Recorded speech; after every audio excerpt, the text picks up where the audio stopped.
Hello, and thank you for joining us. My name is Sage Gerard, and I'm the Collegiate Activism Director of A Voice for Men. And with us today is Dr. Adam Jones, the Executive Director of the NGO Gendercide Watch.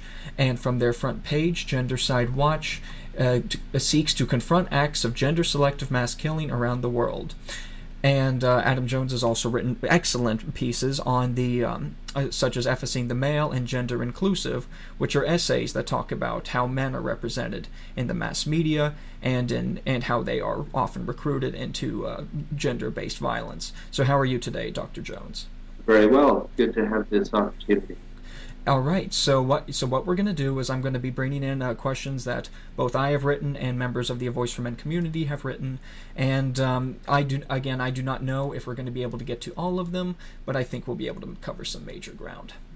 Good. So starting off, you are the Executive Director of the NGO Gendercide Watch, and so what are you and Gender Watch currently doing in response to Boko Haram's killings and kidnappings?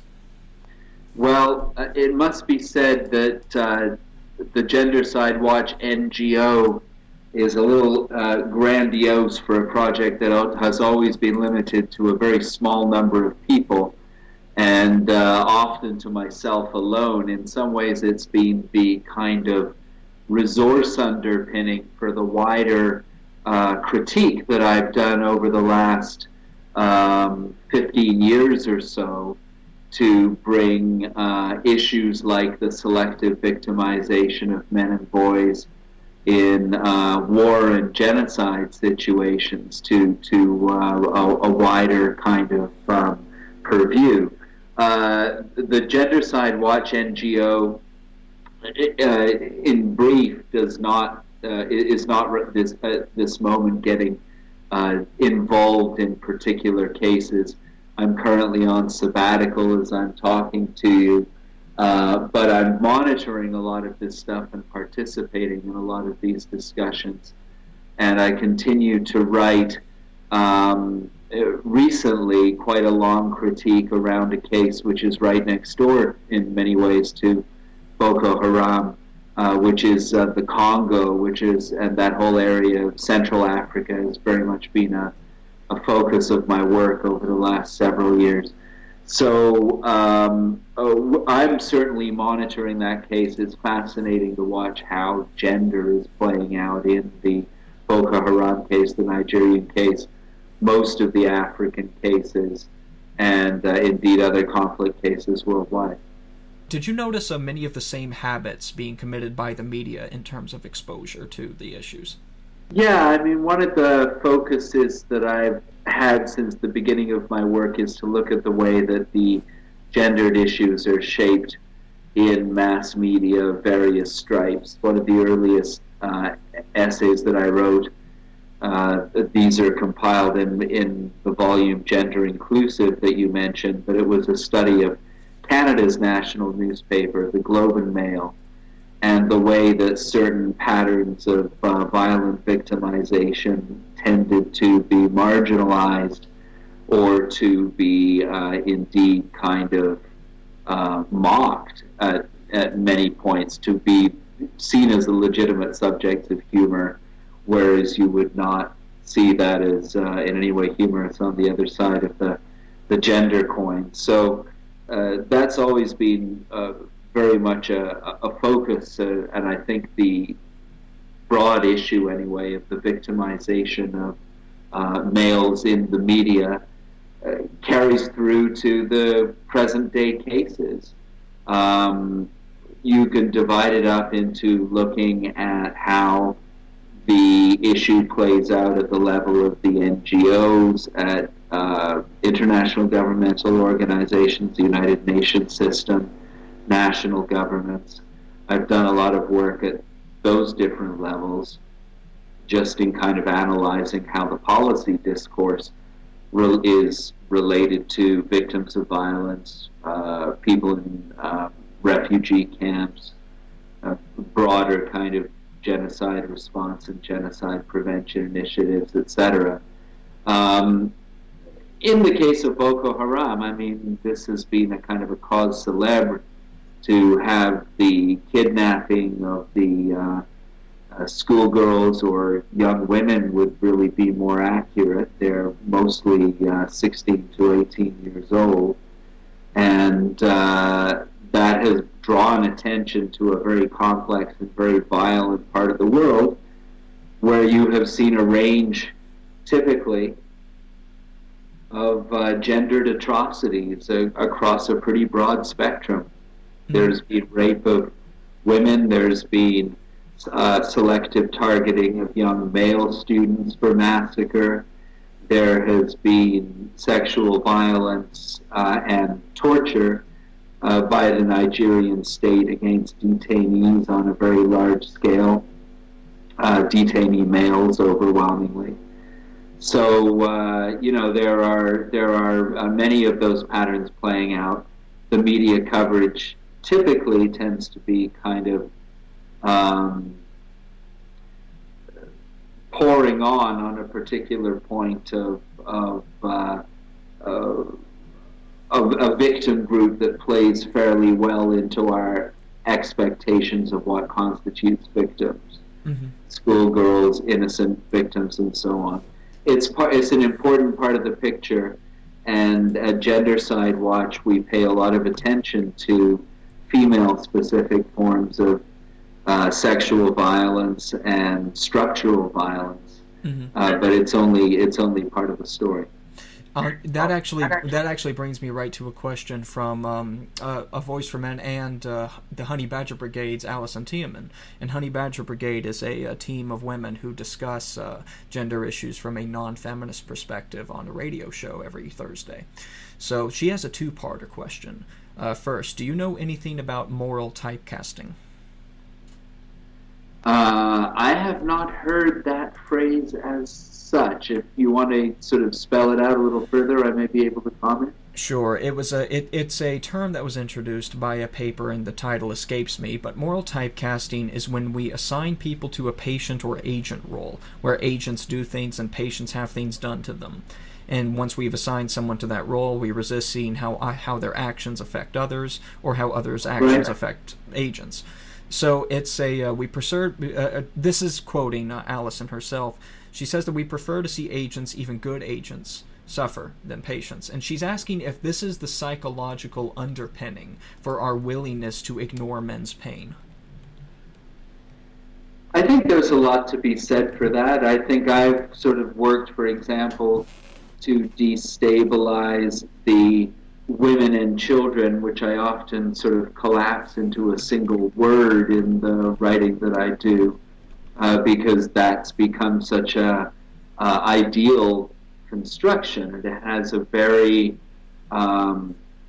complex effect of, I've always said, for example, when I hear women and children, what I really hear is women are children.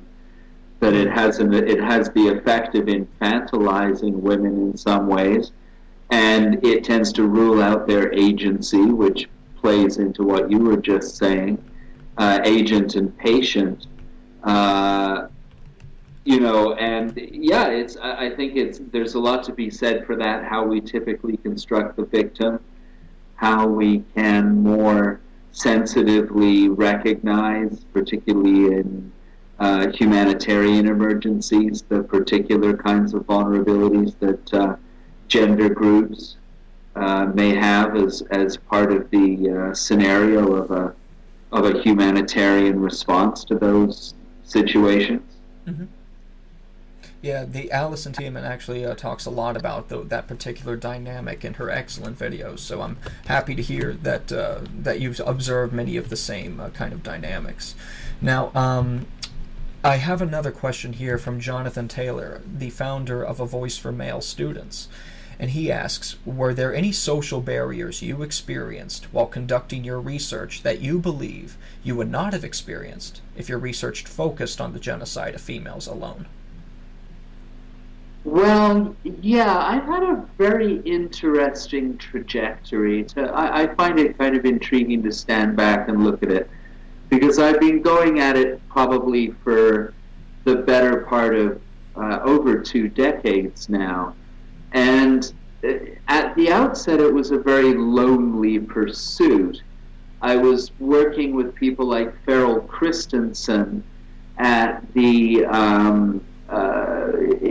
Edmonton, with the initiative that in many ways gave rise to Gendercide Watch, working very closely with Farrell Christensen of the Movement for the Establishment of Real Gender Equality, MERGE, which sponsored the earliest investigations that I mentioned, the one about the Canada's newspaper, the Globe and Mail.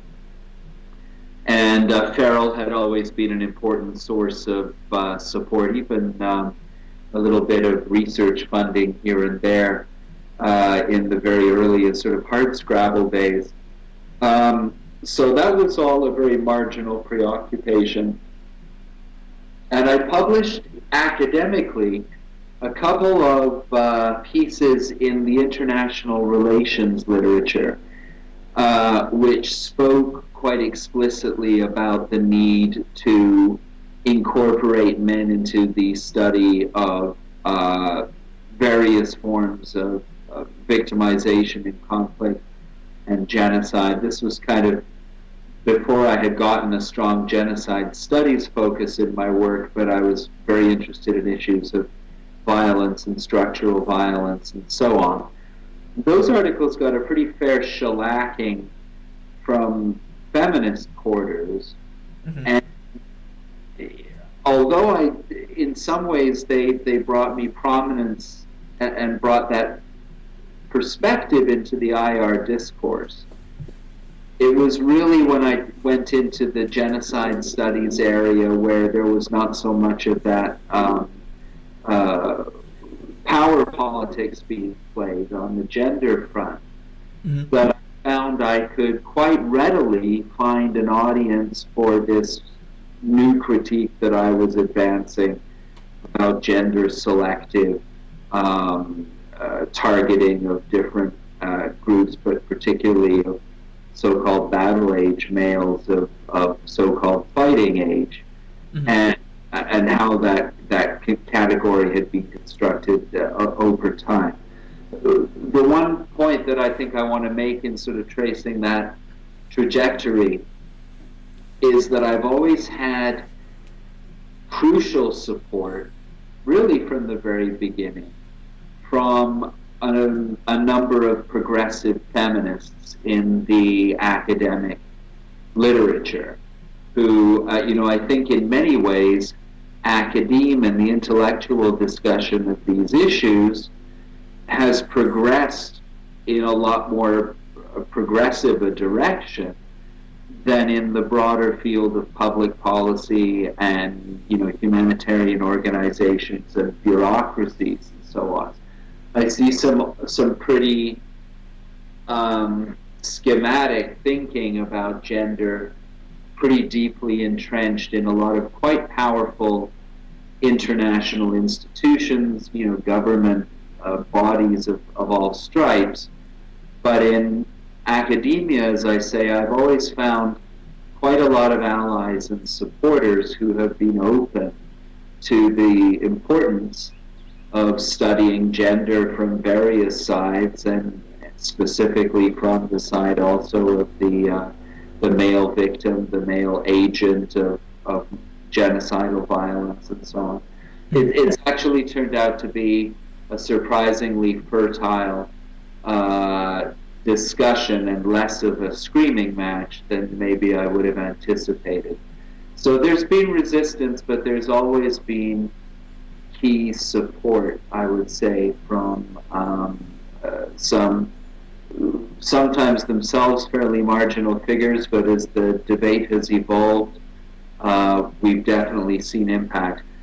Just before I spoke to you, Sage, I was on Facebook, and a friend was sharing news about a new article that's come out in Journal of Human Rights this very month, talking about the issue of the marginalized categories of rape victims in international conflict, and focusing specifically on male victims of rape and children born of rape raped women as kind of separate categories for analysis. And at least in that sort of sphere, it's a pretty high-profile journal. And to see that those issues beginning to get sort of a regular airing and an unapologetic airing, I think is a very encouraging sign. Will you be able to share with us a citation or any new statistics reported by this article? Yes, I'll be glad to pass those along. Thank you very much. Now, I do have, to move on to other questions. This is from Dean Esme, the operations manager at A Voice for Men. Does your work focus at all on sex-specific abortions and infanticide, and where, if anywhere, do you see this being practiced more on males than females? Interesting. The concept gendercide, and it's good that I have a chance to clarify this, the term is not my invention. I did come to it separately because I was playing around with the language of genocide, but when I ran it through an early search engine back in the day, it brought up the work of the American feminist Marianne Warren, who had written a book called Gendercide back in 1985. And the subtitle of that book was The Implications of Sex Selection. It was focused upon sex-selective attacks on female fetuses and neonaticide and so on. So from the very beginning, that language of gendercide in the feminist literature has focused upon the gender-selective targeting of young girls, and indeed the whole ideology of sex-selective abortion. From a perspective of the legal category of genocide, within the Genocide Convention, you have the category of preventing births within the group. Unfortunately, in the language of genocide internationally, you don't have a category of gender as a protected group under the Genocide Convention, because that convention is limited only to ethnic, national, racial, and religious groups. So we're sort of creatively expanding, as many genocide scholars do, the legal definition of genocide to include gender. That's always had an anchoring for me in what I call gendercidal institutions. And female infanticide is one of the classic gendercidal institutions and most widely understood gendercidal institutions. Are there any circumstances under which young males are targeted when young females are not? I do not know of any case currently or recently in the world where that is true. In terms of sex-selective abortion and infanticide according to gender, certainly there would be some targeting of male newborns that are seen as unsustainable in a family, but we certainly know that the broad pattern there, you know, who are people going to get the ultrasounds to check on, to have the selective abortions? It's overwhelmingly still, I would say, females that are being targeted there. Okay. Another question from Dean Esme. What can you tell us about the MO of a female perpetrator of genocide or gender-based violence? I understand this is a broad question, so you don't have to touch every base. Yeah. In many ways, of course, it depends how we describe or define the perpetrator, how broad the category there is. Because traditionally, women have been cast in supportive roles in the public sphere and the private sphere. They've tended to be in the domain of the household, to have had, you know, a fairly high degree of power and influence, much less so in the public sphere, depending upon situation and context. and war and genocide are, by definition, very much public acts. And so women tend to be brought in to these enterprises in the support roles that they generally play in the domestic economy, with variations. Women have always the incarnation of the cheerleader in the football game is very much the image of the female that has been the kind of enabler and supporter and cheerer of the men of the community into battle or into genocide. When you study closely what women have done in the classic genocides of the 20th century, particularly Rwanda, the Jewish Holocaust, Cambodia, different cases, you get a pretty wide range of roles that are sought and that are played. Wendy Lauer has come out with an important recent book called Hitler's Furies, where she looks at the broad range of female participation in the Nazi occupation policies in Eastern Europe and in the occupied USSR, and it's a very eye-opening study. The perhaps best studied recent case of female perpetration is in Rwanda, where we really had an extremely, I've always argued, eye-opening and theoretically significant case, because there, over the course of one of the really unbridled holocausts of the 20th century, you had women active, not dominant, but active, at pretty much every level of the genocidal enterprise, from the top leadership, the ministerial level of the genocidal government, right down through village level authority, household level authority.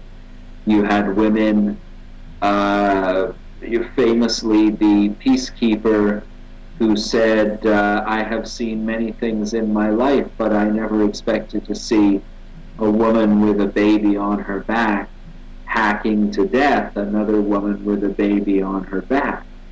And that kind of direct involvement with up close and personal and ground level and very savage killing in the Rwandan genocide invited the question, well, if it could happen there, and clearly you then start looking at how women were encouraged and motivated and coerced to participate in these actions.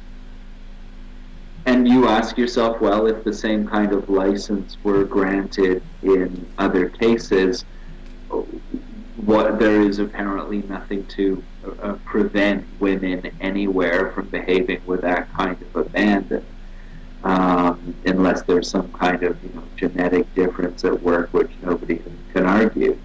So in that sense, I think we've had a very nuanced recent opportunity to look inside the minds of female perpetrators. We find that many of the same things that draw male perpetrators, like the hunger for power, for prestige, for sexual gain or sexual relationships, for money, for political advancement, and just for the simple kind of sadistic dimension. There's one statistic that I came across just a few weeks ago that I'm still kind of gobsmacked by, as we former English like to say. And that was in a study published in the Journal of the American Medical Association, one of the most prestigious of the American medical journals, which was the first to systematically look at the issue of rape in the Congo. And it interviewed several hundred um, of those, both women and men, who reported those experiences. And the results in terms of what was discovered for men were very interesting, but the statistic that really just kind of knocked me sideways was that the women who reported being raped in that conflict reported a very substantial number, over 40%, of female perpetrators of the rape. And that was a complete mystery to me. How it was simply stated that they were generally combatants with the various militia forces, and although it's kind of an outlier, I mean, I've literally never heard of women perpetrators of rape of women on a large scale in the Congolese conflict. But women were much more likely to be raped by women than men were to be raped by women.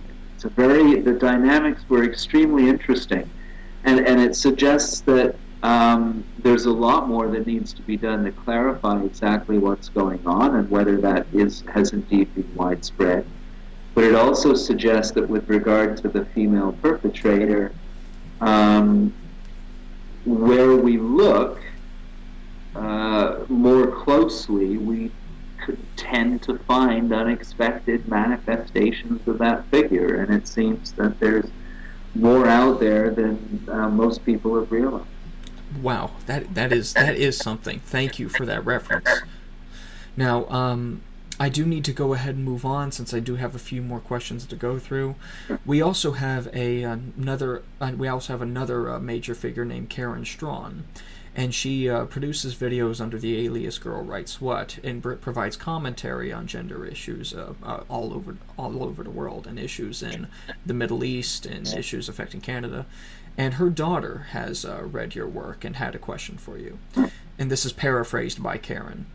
How is it that so many people don't notice male victimization? And how do people resist acknowledging male victimization and try to explain it away as a non-issue when shown the evidence? And how are you different? Well, start at the end. How am I different? That's really for others to say. I guess I've always been skeptical of received wisdoms. I've always been somewhat on the side of the underdog, politically and analytically, and often that's led me in the direction of support for women and for feminist initiatives, because I think in a lot of situations women are the underdogs.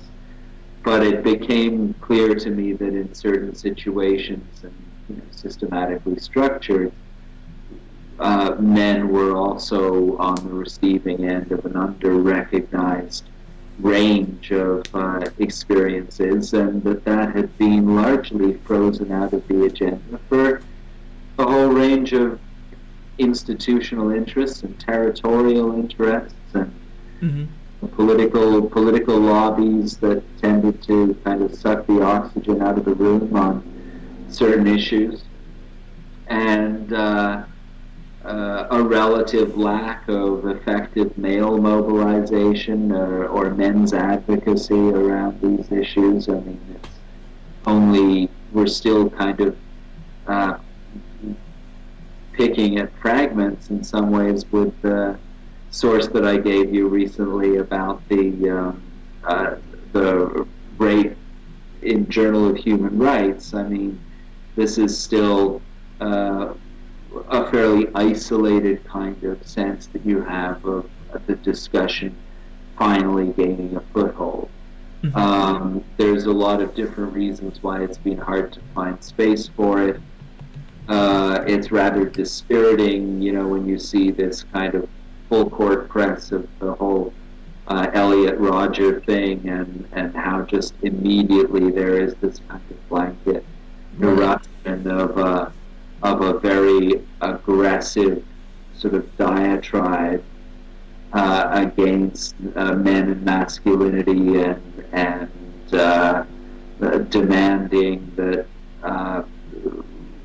women's concerns and vulnerabilities coming sort of exclusively to the forefront of the agenda, and that if you want space for a broader discussion of these issues of victimization and how it's best addressed with social resources, then you're seen as still something of a traitor to the cause.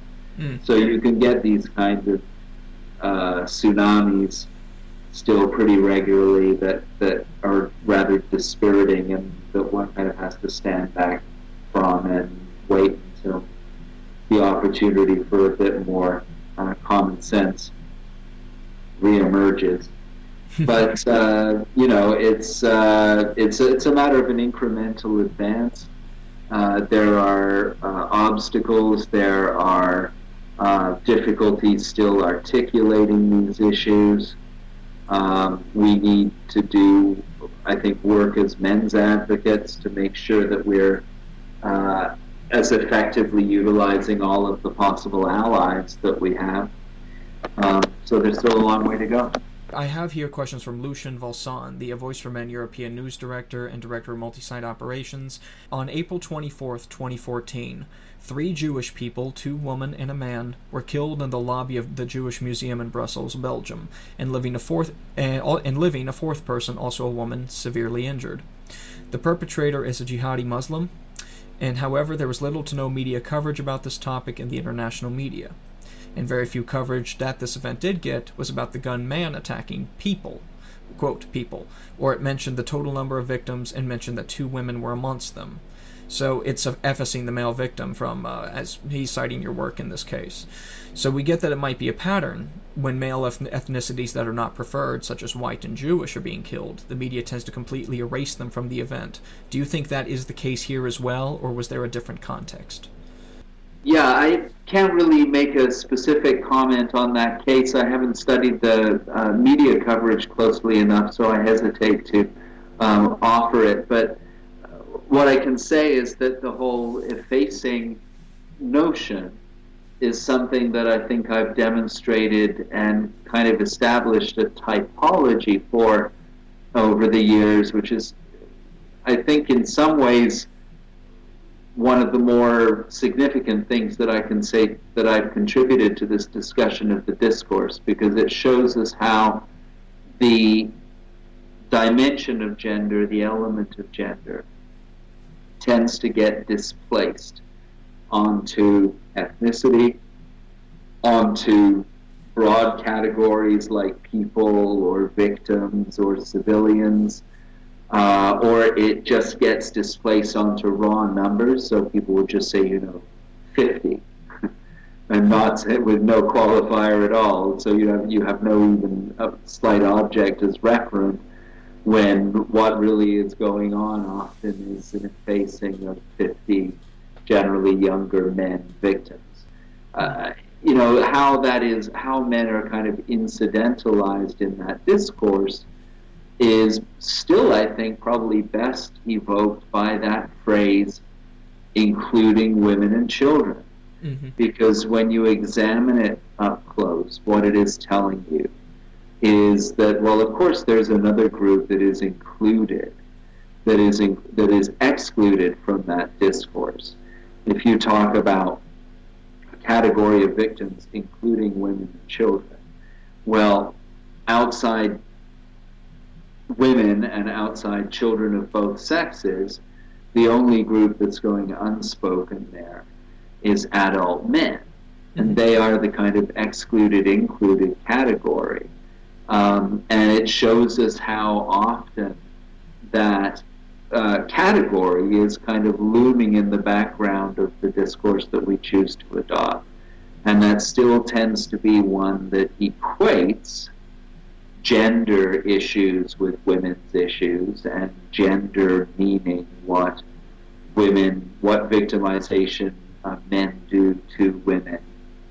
And as I've suggested, we have the beginnings of an alternate discourse. I think there's some pretty articulate counter critiques now that are much more inclusive of men but we still have a long way to go in terms of actualizing those in policy and in outcomes. Okay, here's another question from Lucian. Given that it's men predominantly who are being killed and the kinds of conflicts being researched here, we would like to ask you, as an expert, what are the countries that are now at most risk of having these kinds of events occurring in the next period? In other words, where is genocide likely to happen? Yeah, well, everybody looking at the events in Central African Republic, Mali, Congo. I mean, this is a part of the world that still remains immensely troubled. South Sudan, it still seems like a disproportionate and inordinate range of cases come to us from the continent of Africa, particularly from that sort of belt or that swath across Central Africa. And the gendering of those conflicts and those genocides is a very complicated subject.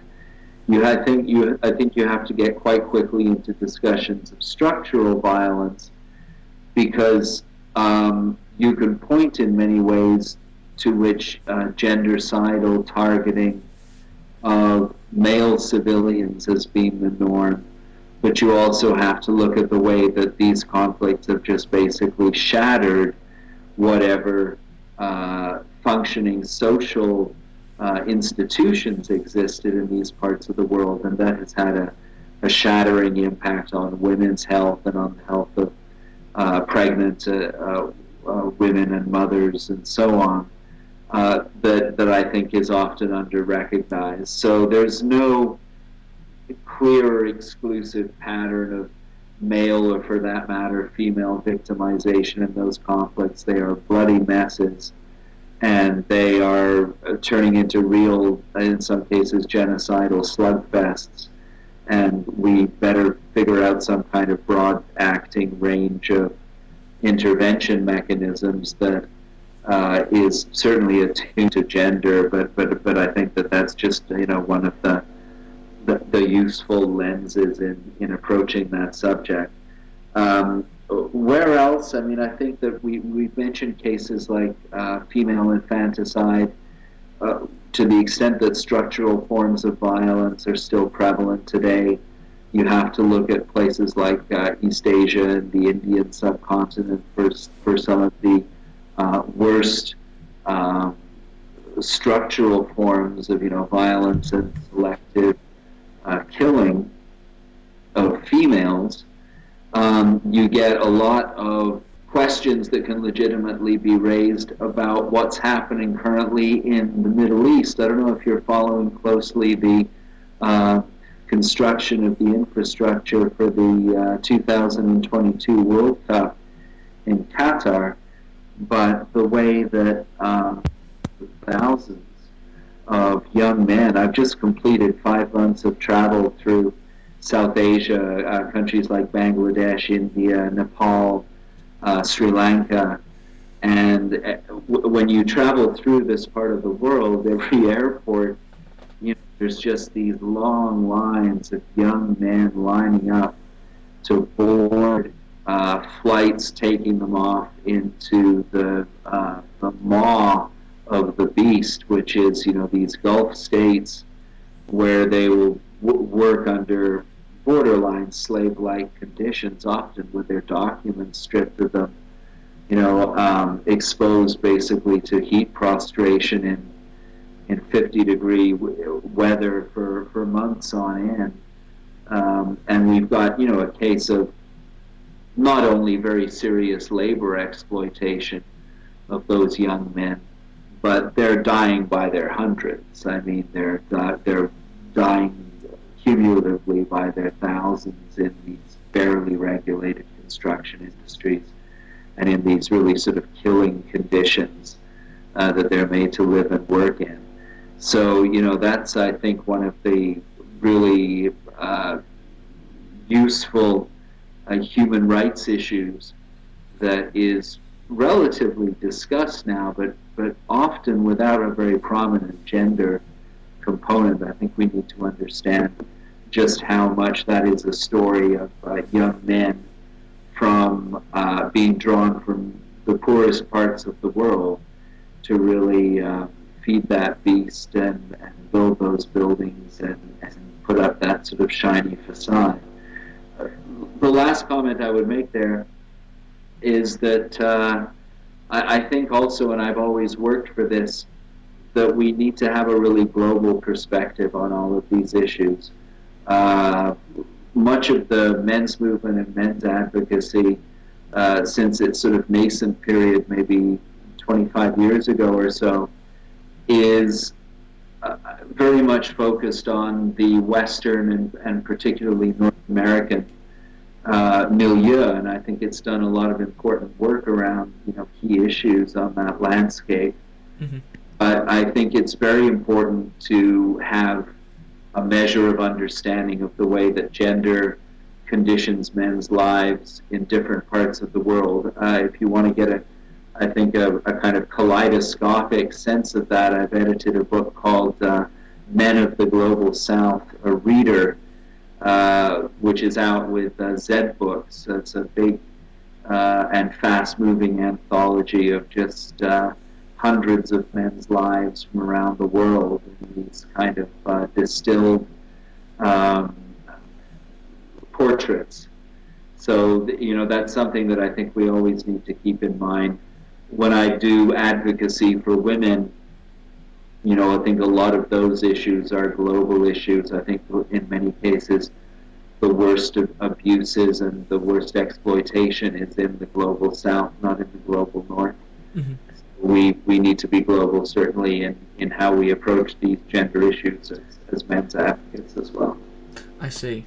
Now, on that, this has been an absolutely fascinating interview, and before I close, I would like to ask, would you like to make time for just 2 more questions on that? I'll be absolutely glad. If you want to keep going, and you can always cut out the one where I made the least sense or whatever, you can. So I have a question from the Voice for Men community from the alias Andres. In the documentary, This Is What Winning Looks Like, it is claimed repeatedly that some members of the Afghan police use little boys for sex. Can you give us a better picture of how boys in particular are treated in Afghanistan and other war-torn countries? Yes, that in fact is a well-established part of the Afghan political and social tradition. Young boys, dancing boys, have been provided to the men in power, and the rape and sexual abuse of young boys and adolescent boys has been deeply entrenched in that culture for, we can say, centuries. I can't speak further back.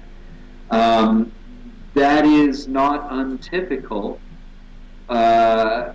We, of course, in the West, and with the recent controversies in the Catholic Church, have seen that we can also construct our own institutions where young and adolescent boys can be exposed to systematic sexual and physical abuse over decades and without much in the way of effective intervention.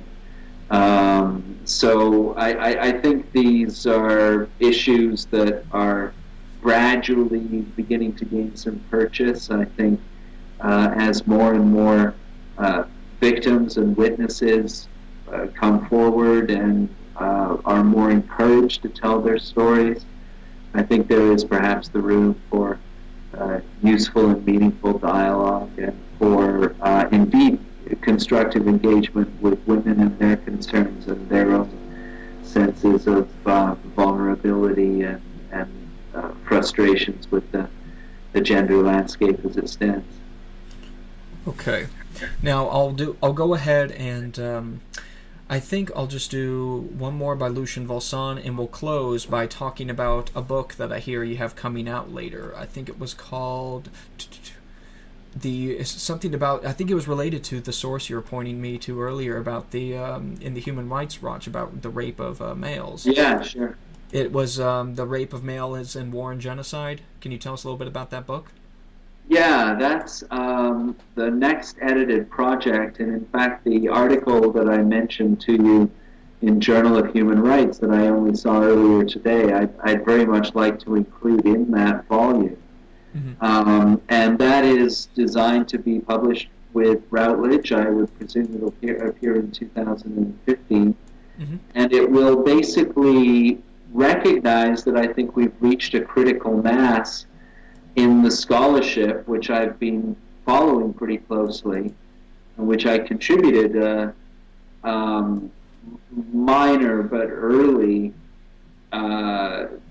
essay to, in terms of looking at sexual violence against males. Mm-hmm. Augusta Delzato and I presented on that subject at the meeting of the International Studies Association back in 2002. And since that time, there has been a gradual trickle of works by people like Robin Charlie Carpenter, Sandesh Sivakumaran, Lara Stempel, who has done really terrific work in bringing some of these issues to light. And it struck me last year, and indeed even more so as the literature has further evolved in the last 12 months, that it was now time to compile this quite impressive range of literature from various kind of journal streams and academic lineages, and bring it all together as a kind of omnibus treatment called, the working title was The Rape of Males in War and Genocide. I'm still playing with that title a little bit because there's issues of, do we want to categorize it as sexual violence? That's a more encompassing term than rape. Mm-hmm. Do we want, how far should we go for accuracy? How far should we go for sort of the punchiness of the title? Anyway, that will be the broad, it will be understood as kind of rape including sexual violence, including things like sexual torture, castration, genital attack, mm-hmm. which are the types of sexual damage typically inflicted upon males in detention and in torture scenarios. Mm-hmm. So, yeah, it's an opportunity to sample a literature that is now cresting, and it's excuse me. It's also relevant that we now have, as I only just discovered, I think the first policy statement by United Nations component organization, the High Commissioner for Refugees, proposing a particular regimen, a particular kind of checklist and guide for dealing with male victims of sexual assault in wartime and conflict circumstances. So there's now begun to be, I think, like I say, the academic discussion can evolve quite rapidly, and maybe we can push forward a bit the recognition of that issue by assembling these different scholarly contributions into a single volume and doing our best to get the word out. Okay. I have one more by Lucien Valsan. All over the international media, we got the case of the pregnant woman sentenced to death in Sudan, and later on the sentence was reverted. But with Sudan, the situation is a bit more complicated than patriarchal men wanting to oppress women, to quote Valsan. Why do you think the efforts to prevent the situation from escalating into genocide and war failed so miserably in the Darfur dispute? Darfur, evinced a lot of the problems that failed to mobilize effectively for Rwanda in 1994. It was a distant place. It was under the sovereignty of a country that was reluctant to allow any kind of outside presence, and that could not just kind of easily be steamrolled over. And countries did what they could and were able to bring about a measure of humanitarian assistance, at least in the Darfur case. And unfortunately, today we have a kind of multifaceted conflict in Darfur, which is more complicated than it ever has been in terms of the range of militias and different sort of low-level actors that are feuding amongst each other. And at the same time, Darfur has just been swamped in the further sea of trouble in that part of the world, the continuing unrest in eastern Congo, Central African Republic just being a real nightmare zone right now, Mali with its problems, Nigeria and Boko Haram, and so it's unfortunately the case that Darfur has receded on the international agenda. Those other cases have hit the spotlight. Mm-hmm. We're just about ready to finish up here. I will Sure. ask one more question in closing that should be much easier to answer since it's it leaves a lot of room for maneuvering. Okay. So you have either lived in or traveled to over 75 countries on every populated continent. So have you noticed any attitudes on gender stereotypes, or gender roles that seem to be universal no matter where you go? I had a interesting experience in Sri Lanka a few days ago before I made the shift over to Europe, where I am currently. And I was in the marketplace, and there was a scuffle between two young men. And I was just on the edges of it, and I was immediately kind of interested and realizing based on past experience how this was likely to play out. And these were two young men who were clearly angry with each other and were scuffling and slapping each other about the head. But in their body language, it seemed to me, were very much inviting intervention. And sure enough, very quickly, 3 or 4 other men and probably one market woman doing her bit as well, the men anyway, were physically intervening, pulling back the participants, separating them, and letting them posture at each other a little further and fling some last insults. I remember this old man, who must have been in his late 60s, saying that, getting right in there and pushing back one of these sort of teenagers, physically getting right in his face. And I sort of thought of it very much as a performance and as a gendered performance. And I do have to recognize that I've seen a lot of that kind of masculine performance in different contexts around the world, some of that sort of public acting out and strutting. But it was also interesting to see the way that the male as peacemaker came right to the fore, and that both parties were expecting it to come to the fore and counting on it coming to the fore to rescue them from this sticky situation. And it sort of reminded me the way that, much of that sort of masculine energy and sometimes masculine aggression is managed and is shaped and is disciplined. Also by women, but principally probably by men in the public sphere.